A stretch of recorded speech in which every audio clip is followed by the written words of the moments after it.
Welcome sa Love Guru PH. Dito, pag-uusapan natin ang lahat tungkol sa pag-ibig, saya, lungkot, kilig at sakit. Kung may pinagdadaanan ka sa relasyon o gusto mo lang ng payo sa puso, nandito ako, si Miss Heart, para tumulong.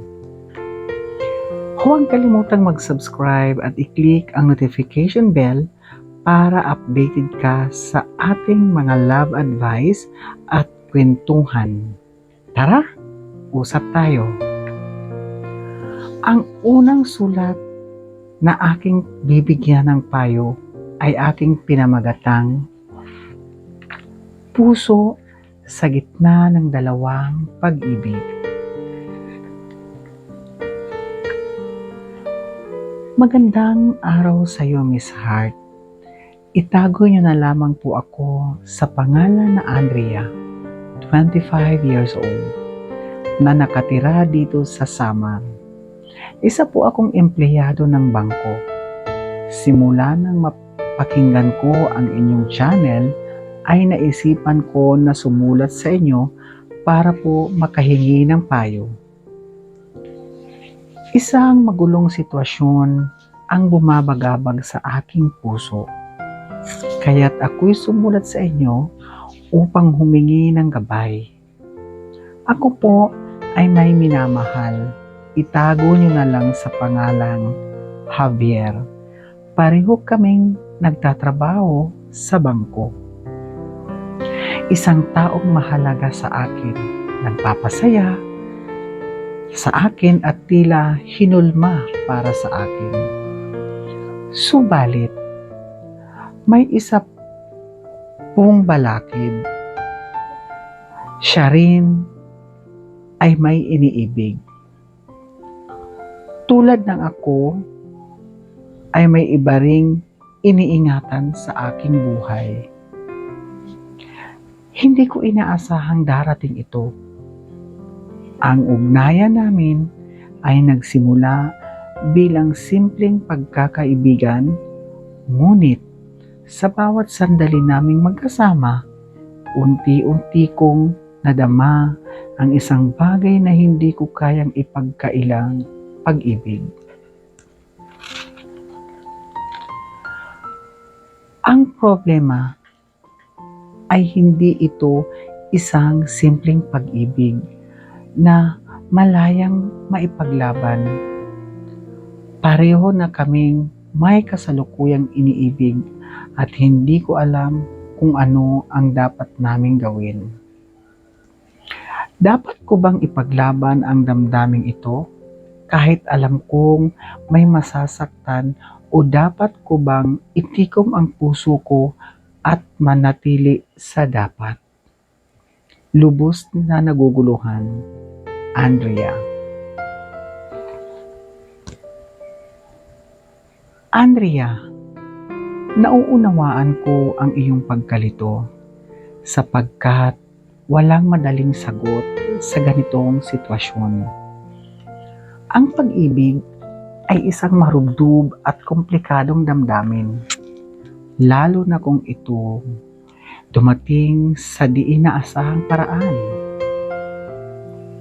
Una, suriin mo kung ano ang tunay mong nararamdaman. Ang pag-ibig ay hindi lamang emosyon, kundi isang pagpili. Isang desisyon kung sino ang nais mong makasama sa kabila ng lahat.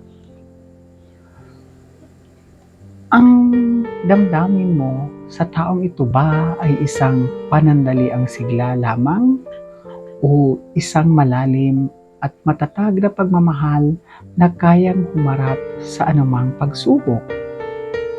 Ikalawa, isaalang-alang ang epekto ng iyong desisyon.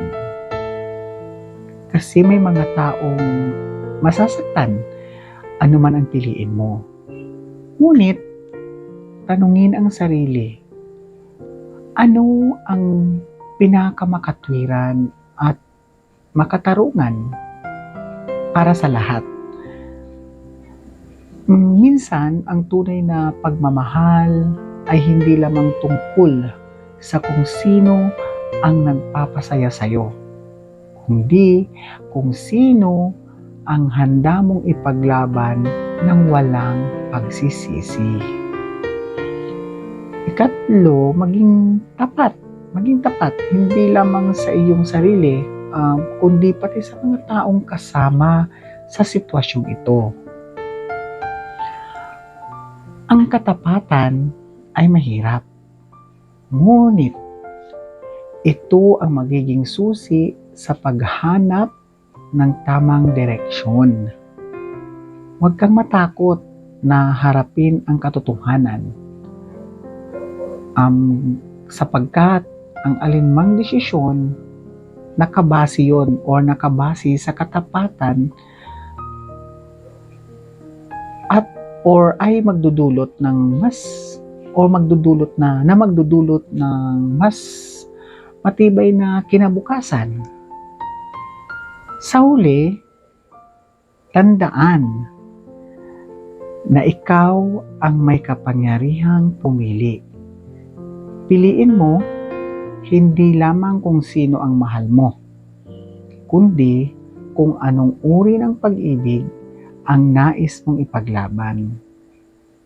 Yung isang pagmamahal na hindi lamang nagpapasya, kundi nagpapalaya rin. Naway, matagpuan mo, Andrea, ang sagot sa iyong puso. Sana, Andrea, kung nakikinig ka man o kung napanood mo ang video to o narinig mo itong sulat ko, or ang payo ko sa'yo, sana maintindihan mo at makapag-isip ka para malinawan at madama mo kung ano talaga yung damdamin mo at para makapag-desisyon ka.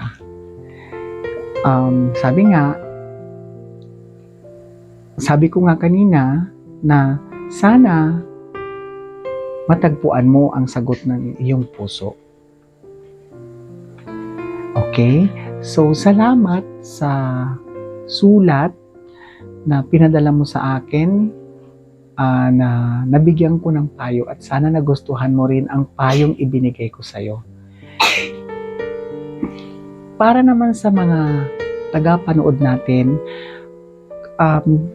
feel free po na mag-comment o sa comment section na baka meron pa kayong ibang suggestion or ibang payo na maibibigay natin kay Andrea. At maraming salamat din po sa pakikinig at panonood ng aking video. Sana magbigay or nabigyan ko kayo ng inspirasyon tungkol sa payo ko kay Andrea at tungkol na rin sa usaping pag-ibig. Kung kayo rin ay may mga gustong ihingi ng payo, huwag kayong mahihiya magsulat sa akin or mag-comment or i-message nyo ko para mabigyan ko rin ng payo at mabigyan ko rin kayo ng payo. Maraming salamat ulit. Ako si Miss Heart na nag-iiwan ng isang salitang masarap magmahal, lalo na kung pareho kayong handang ipaglaban ang isa't isa.